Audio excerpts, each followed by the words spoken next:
আগে আওয়ামী লীগ 500 নিত, এখন বিএনপি 1000 নিচ্ছে। এবং অলরেডি তারা যখন ওপেন চাঁদাবাজি করে, আমরা অসংখ্যবার চাঁদাবাজদেরকে এই এলাকাবাসী মিলে আমরা ধরি এবং ধরে বিএনপির যে কেন্দ্রীয় নেতারা তাদেরকে বিষয়গুলো আমরা অব্যাহত করে জানাই যে আপনাদের নাম দিয়ে সরাসরি চাঁদাবাজি করে। এর আগে আমি অলরেডি মজনু ভাইকে, সরাসরি মহানগরের নেতা মজনু ভাইকে জানিয়েছি এই জিয়ার বিষয়, যে জিয়া এখন পালিয়ে গেছে আপনাদের হাত থেকে, সবার হাত থেকে ছুটে।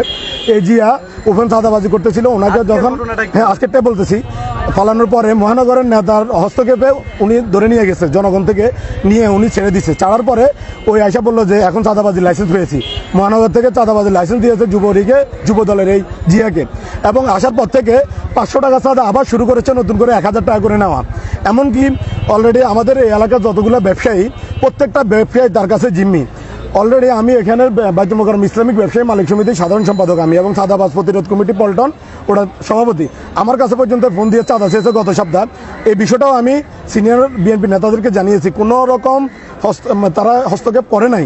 এমনকি আমি প্রশাসনের আজকে একটু আগে আমি শুনতে পেরেছি, আমি যখন আজকে অলরেডি আমি একটা দাওয়াতে গিয়েছিলাম, দাওয়াতে যাওয়া অবস্থায় এই এলাকার ব্যবসায়ীরা ফোন দিয়েছে যে ভাই আপনারা চাঁদাবাজ প্রতিরোধ কমিটির সভাপতি, আপনারা তো আমাদের কোনো কাজ আসতেছেন না, আজকে এই যে সাংবাদিকরা এসে চাঁদাবাজ ধরছে, আপনারা কোথায়?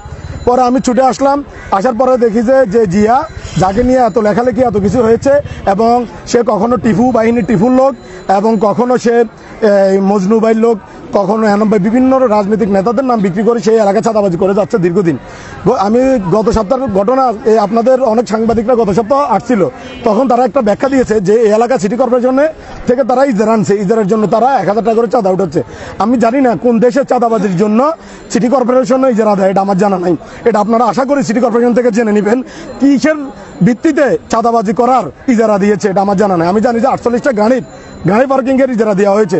এবং আমার মুসল্লিরা, আমি এই বাইতুল মোকাররম মুসল্লি কমিটির সিনিয়র সেক্রেটারি, এই জায়গার মধ্যে আমার মুসল্লিরা গাড়ি রাখতে পারে না, এই গায়ে, অথচ দেখেন এখান থেকে কিন্তু ঠিকই চাঁদা আদায় হচ্ছে। শুধু এই জায়গাটা না, এ পুরো অঞ্চলে তারা চাঁদাবাজি করে যাচ্ছে। আপনারা যদি খোঁজখবর নিয়ে দেখেন তাহলে আপনারা আলাপ পাবেন। কেউ ভয়ে মুখ খোলেন, আপনি খবর নিয়ে দেখেন 50 জনটা জিজ্ঞাসা 10 জনে মুখ খুলবে, তাও যদি ক্যামেরা বন্ধ রাখেন, ক্যামেরা ওপেন রাখলে কেউ ভয়ে কথা বলে না, বলে ভাই রাজু ভাই জীবনের নিরাপত্তা আপনি দিবেন না, কারণ এদেরকে এখন চাঁদা দিব না, এরা আমাদের বাসা বাড়ির পর্যন্ত অ্যাড্রেস এদের কাছে আছে, বাসায় যে আমাদের হামলা করবে, আমাদেরকে মিথ্যা মামলা ঢুকে দিবে। এখন শুধু যে চাঁদাবাজি তা না, তারা অলরেডি মামলা বাণিজ্য শুরু করছে। বিভিন্ন রকম অসহায় যারা আছেন এখানে ব্যবসায়ী, তাদেরকে আওয়ামী লীগ বানাচ্ছে, কাউকে যুবলীগ বানাচ্ছে, বিভিন্ন লীগ বানাইয়া এদেরকে মামলার একটা লিস্ট আনিয়ে দেখায়, এই যে দেখ তোর নামে লিস্ট হয়েছে, লিস্টে থেকে নাম কাটা 1 লাখ টাকা দে, এরকম করে এরাই অপকর্মগুলো চালাই যাচ্ছে।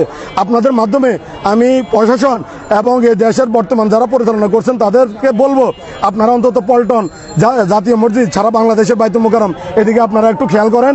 আশা করি এই এলাকাটাকে পবিত্র করা প্রয়োজন। বাইতুল মোকাররম পবিত্র এলাকা অপবিত্র হয়ে আছে চাঁদাবাজদের জন্য। আমি অলরেডি 4-5টা চাঁদাবাজি বন্ধ করেছি এবং সিনিয়র নেতাদেরকে জানাইছি, আর 2-1 জনকে বহিষ্কারও করেছে এর আগে। কিন্তু বহিষ্কারের পরে 1 মাস 7 দিনের জন্য বিএনপি বহিষ্কার করে, বিএনপির বহিষ্কার 1 মাসের জন্য, 7 দিনের জন্য আবার ছাড়ে দিলাম। এখানকার যারা ব্যবসায়ী, যারা একটু আগেও চাঁদা দিল, তারাও এখন বলতে ক্যামেরার সামনে বলতে ভয় পাচ্ছে। আমি আপনাকে কি বললাম, কারণ হয়েছে কি, প্রত্যেকটা লোকের বাড়ির অ্যাড্রেস আছে, বাসার অ্যাড্রেস আছে। এরা রাত্রে যখন বন্ধ করবে আপনারা থাকবেন না, আমরা থাকবো না, ওদের সন্ত্রাসী বাহিনী আইসা তাদেরকে হুমকি ধমকি দিয়ে মারধরও করে, এরকম রেকর্ডও আমাদের কাছে আসছে। কথা বলছি ভাই ভাই এই চাপো টানো